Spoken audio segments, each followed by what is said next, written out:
Hello, beautiful creatures of the world, and welcome back to Coffee with Kerri-Lynn. It's a beautiful day in the far north of Maine, up along the Canadian border, in the crown of Maine, and I hope it's a beautiful day wherever you are as well. We're going to play window up, window down today because it's gorgeous, and I want to be out there, and the sun is just moving to where I'm going to get nice and toasty warm. We live where the cold hurts our face, and we have to take a lot of vitamin D up here. It's not medical advice, YouTube. It's just what I have to do living on the border of Canada. I'm having a bad hair day. I know. It's just absolutely abhorrent that I would show up on camera looking like this. For those of you who have been with my podcast for a while, you know I'm doing the grow old gracefully thing. I was going to the hair guru, who is also a personal best friend of mine. So it's not like we wanted to do the Arctic fox, that silvery gray that all the young girls are sporting, that all the older girls are sporting. It looks absolutely gorgeous. We knew that by bleaching the hair, if the hair was compromised from my sickness in 2021, all my hair fell out. I had such a high fever. And it really compromised and damaged my hair, and I'm just getting the length back. My hair was much longer than this when it fell out. And she's been with me every step of the way, and she's like, do we really have to do the Arctic fox thing? And I'm like, yes, I need it. I absolutely need it. So we started with the 18-month transition. And, you know, we were going to bleach it out and put silver highlights in and all that good stuff. And eventually I turned into this gorgeous silver gray. I'm going to end up salt and pepper because we had to stop bleaching the hair because I got a chemical haircut round 2. Luckily, in November, she said, listen, we're going to let your roots grow out naturally and see where we're going with this and then do a color blend when we figure out what your hair is going to do all on its own. So I've just been having a day because my hair is 42,000 colors. I go from orange to big bird yellow to a beautiful, which is what I wouldn't mind it all being, a platinum. And it's just crazy. And now I call it the cocoa brown in my hair, and my hair comes in dark brown, and it's maddening. So I went back this morning into my video catalog from this summer, and I was rereading the comments from women who have decided to also go gray naturally and give me support. I've decided to go cold turkey and not tone and not dye it some different color. And it just, some days are better than others. It's not vanity. People mistake it for vanity. It's not. Women upkeep themselves for self-esteem purposes. And it's always mistaken for vanity. You don't want to grow old, so on and so forth. And really, it's not that. If you go out into public looking like a dish rag, people treat you like a dish rag, a dirty old day old dish rag. And there is a definite attitude shift. I have gone into, believe it or not, the bank where they know me. And I have gotten a certain attitude when I go in completely coated with barn gunk. Then I go in looking very professional and doing the business I got to do in there for our company, and I'm treated a totally different way. So there you have it.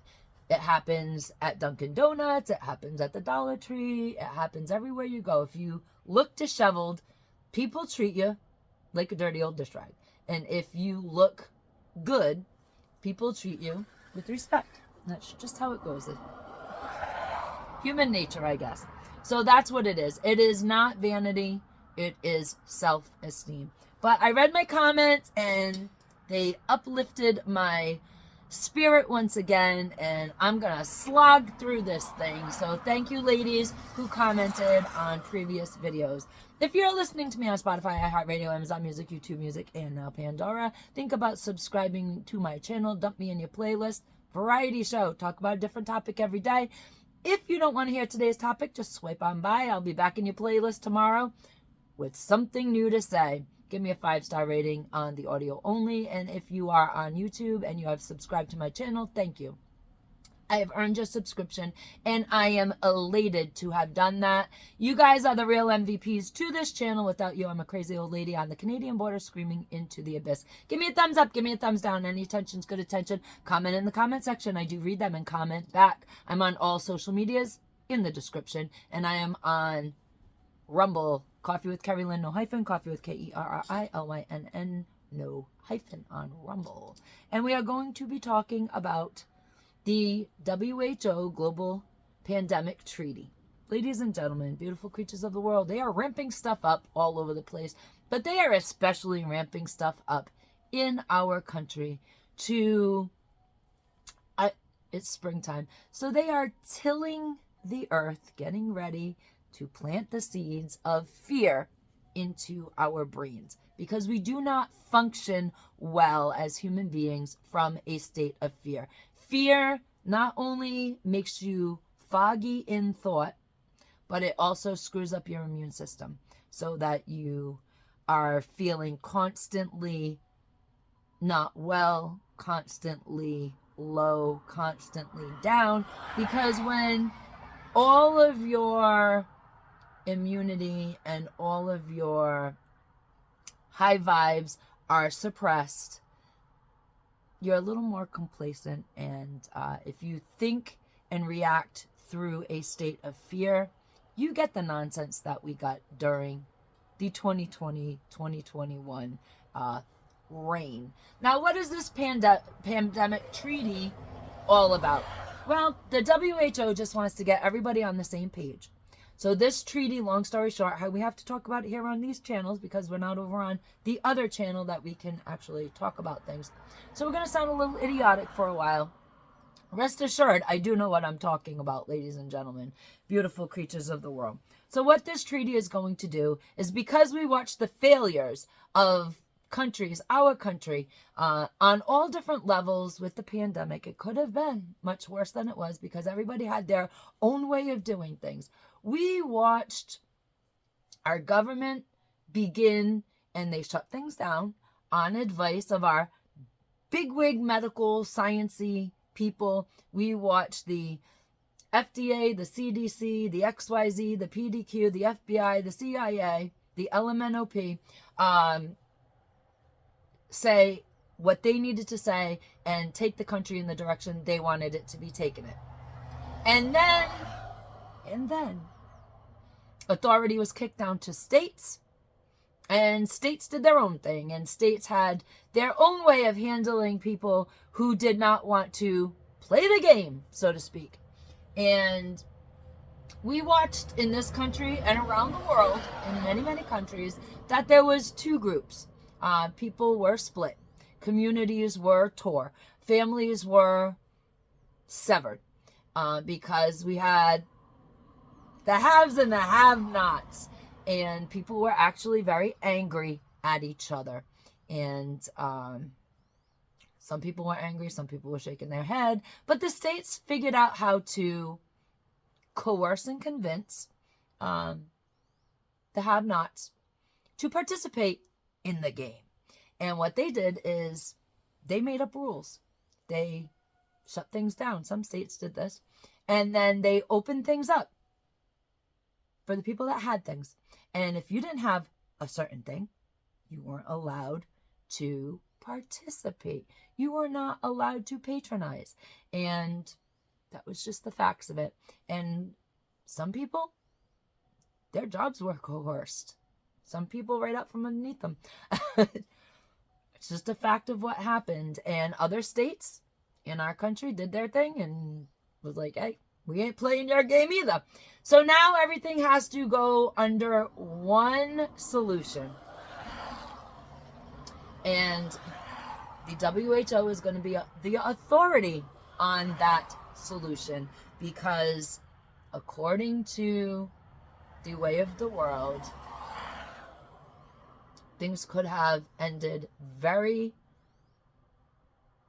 more disastrously because there wasn't a unification. Everybody was doing their own thing.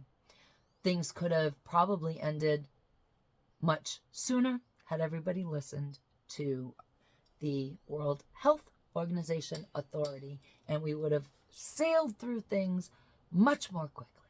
So now we have the WHO Global Pandemic Treaty. Now the countries are going to reconvene on April 29th to May 10th, and decisions will be made after May 10th. The different countries are coming in and they're renegotiating and negotiating their participation.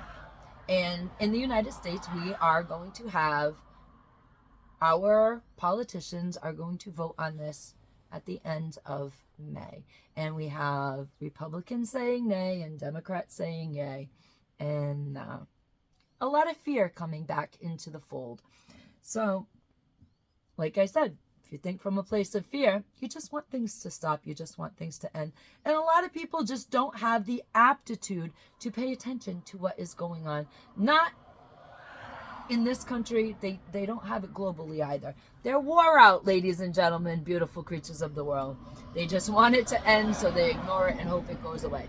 So they are ramping the fear up. We have H5N1 in our country. I did a video on it last week. Go watch the video. It's not doing well because it's not a topic YouTube wants me to talk about. And audio only doesn't want me to talk about it either. So that video is being suppressed, and we know this because that's just how you play the game. Ladies and gentlemen, beautiful creatures of the world, we have cattle, we have dairy cows, we have chickens in our country that have contracted H5N1. We have one of the largest poultry egg producers in our country had to cull their flock because one bird had it.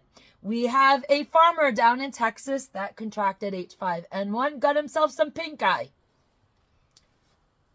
It is important that we, the citizens of the United States, we, the little people, understand from the people that know everything how to handle the H5N1. Steak now needs to be cooked well done to, well, medium well to well done, because that is the only safe way to consume a steak. Now, if you're going to well done your steak, you might as well throw it in the bin, but you do what you got to do to make sure you do not contract H5N1. I'm just passing information on. Don't shoot the messenger.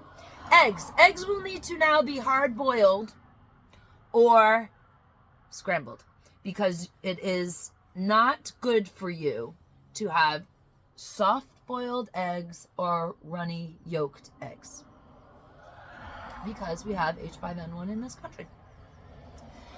Milk, you know, they'll get to that shortly. Right now, the milk from the herd that have had a few dairy cows test positive for H5N1, that milk is not going on the market for your consumption. Things are going to get pricey and dicey, and we're just all going to have to deal with it. We've decided also, and a little more fear factor to add to the repertoire, we're not going to refill our U.S. oil reserves because that's going to be expensive. So you know what? The gas pump, that's where it's going to get you. And when they get you at the gas pump, they get the trucking industry, they get the grocery industry, and now we have these absolute, very important guidelines to eat your beef and consume your eggs in a safe manner. Ladies and gentlemen, beautiful creatures of the world, rest assured that there will be a global pandemic treaty, and rest assured, in some way, shape, or form, the United States is going to participate in it. And rest assured, it is 2024. I've always believed that the impossible was possible. When I had lofty goals and dreams in my life, people would say, you know, Kerr, that's a little impossible. You know, take it down a notch, get it on a level that you can get into reality with and make it happen. And I always believed the impossible was possible. So I always hit my lofty goals and aspirations. However, that phrase has become something else in 2024. You wake up and it's like, wow, I didn't think that was going to happen. But hey, the impossible really is possible in 2024. Things are happening, ladies and gentlemen, beautiful creatures of the world. Fear is being ramped up as usual because it has to be, because it's the only way you do not think clearly. And as we get closer to the election, I can guarantee you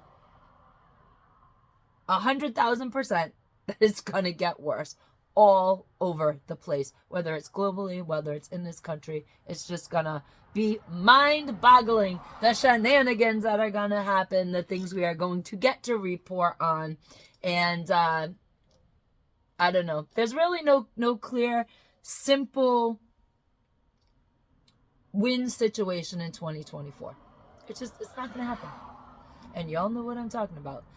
Either way, somebody's not going to be happy. Either way, things are going to go down. Ladies and gentlemen, beautiful creatures of the world, be the kindness you want to see in this world. And remember, carpe diem, because no one promised you a tomorrow.